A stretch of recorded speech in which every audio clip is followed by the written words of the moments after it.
అందరికీ నమస్కారం అండి. ఈ వీడియోలో మనం ఎటువంటి పాత్రలో వంట వండుకోవడము శ్రేయస్కరమో తెలుసుకుందామండి. ఇంకెందుకు ఆలస్యం వీడియోలోకి ఎంటర్ అయిపోతాము. మనకి ఇప్పుడున్న ప్రజెంట్ జనరేషన్లో మనం ఎక్కువ వాడుతున్న పాత్రలు అల్యూమినియం, స్టీల్ అండి.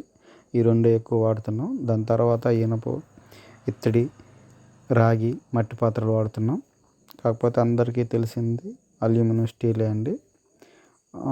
వీటి వల్ల వచ్చే దుష్ప్రభావాలు తెలియకపోవడం వల్ల, ప్లస్ ఎక్కువ అందుబాటులో ఉండడం వల్ల, నాగరికత పెరిగే కొద్దీ ఫ్యాషన్ అనే ముసుగులో వీటిని వాడటం వల్ల మనకి జరిగే నష్టాలు తెలుసుకోలేకపోతున్నాము. కాబట్టి వాటి వల్ల వచ్చే నష్టాలు ఏ పాత్రలు వాడితే మంచిదో తెలియజేస్తానండి. సైంటిఫిక్గా చాలా రుజువులు ఉన్నాయి, ప్లస్ ఎక్కువ ఉదాహరణలు ఉన్నాయి. కానీ దాన్ని క్షుణ్ణంగా వీడియోలోకి వెళ్ళదలుచుకోలేదు, ఎందుకంటే ఎక్కువ లెంత్ అయిపోతుంది. ఇంపార్టెంట్గా చెప్పవలసిన విషయాలు మాత్రం చర్చించుకుందాం. మనకి ముఖ్యంగా అల్యూమినియం పాత్రలు వంటకి పనికిరాదండి. ఎందుకంటే మన ఇండియన్ కల్చర్లో అల్యూమినియం పాత్రలు లేదు. అది బ్రిటిష్ వాళ్ళు ఇంట్రొడ్యూస్ చేసిన పాత్రలు, ఆ లోహము. దాన్ని ముఖ్యంగా మనకి చరిత్రలో ఎక్కువ వినేది ఏంటంటే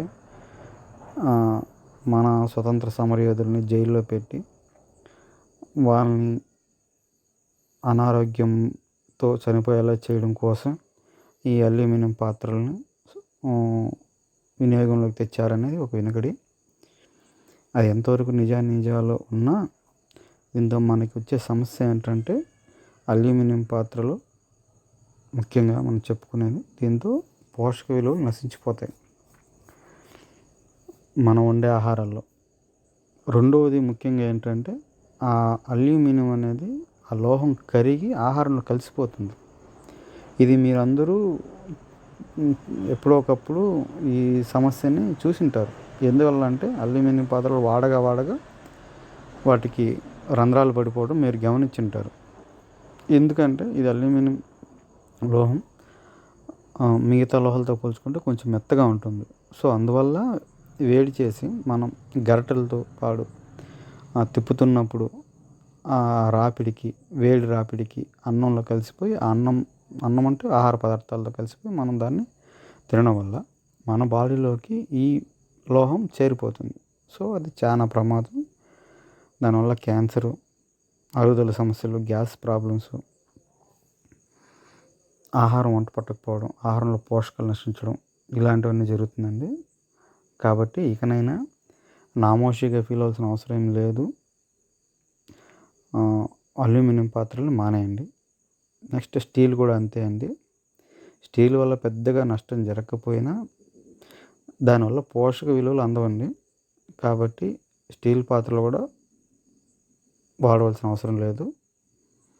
ఇంకా మనకి రాగి పాత్రలు, ఇత్తడి కొన్ని మాత్రం వండుకోవచ్చు, అన్నీ దాన్ని వండుకోలేమండి. కాబట్టి దానివల్ల కన్ఫ్యూజన్ అవసరం లేదు. పైగా వాటి రేట్ ఎక్కువ, వాటిని అందరూ వాడుకోలేరు. కాబట్టి ఇప్పుడు అందరూ వాడుకునేది ఏంటంటే మట్టి పాత్రలు అండి. మట్టి పాత్రలు చాలామంది తెలిసినా వాడడం వల్ల మంచిదని తెలిసినా వాడుకోలేకపోతున్నారు. ఎందుకంటే ఏదైతే చిన్న చూపు అనుకుంటున్నారండి. అంటే ఇంతకుముందు పేదలు వాడుతున్నారుగా, వాడేవాళ్ళు ఇప్పుడు మనం వాడితే నామోషి వచ్చి చిన్న చూపుగా అనుకుంటారని వాడటం లేదు. సో ఇప్పుడు నాకు తెలిసినంతవరకు పెద్ద వాళ్ళందరూ మట్టి పాత్రలు వాడుతున్నారండి. ఇప్పుడు ఎవరైతే ఇలా ఫీల్ అవుతున్నారో దాన్ని అలా ఫీల్ అవ్వాల్సిన అవసరం లేదు. ఇది ఎప్పటి నుంచో కొన్ని వందల సంవత్సరాలు, వేల సంవత్సరాల నుంచి మన వాళ్ళు వాడుతున్నదండి.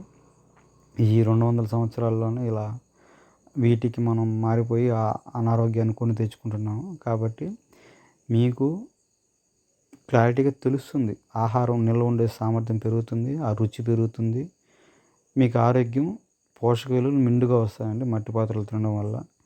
కాబట్టి మంచి కుమ్మరి దగ్గరికి వెళ్ళి మీకు అనుకూలంగా ఉండేది చేయించుకోండి. దాన్ని తీసుకొచ్చి నీళ్ళల్లో 2-3 రోజులు అలాగే ఉంచి, దాని తర్వాత ఆ పాత్రకి మొత్తం ఆయిల్ అప్లై చేసి సిమ్లో ఏదైనా వండుకోండి కొన్ని రోజుల వరకు.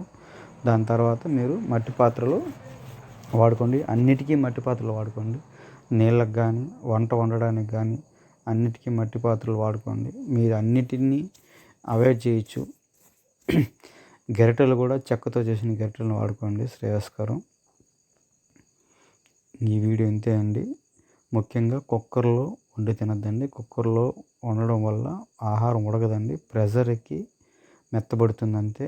సో కుక్కర్లో వండి తినడం మానేయండి. కంప్లీట్గా మీరు మట్టి పాత్రలకు రండి. ఆ రుచిని, నిల్వ సామర్థ్యాన్ని, ఆరోగ్యాన్ని మీరు వాడడం మీరే అనుభవిస్తారు. ఇంకంతే అండి. నమస్కారం.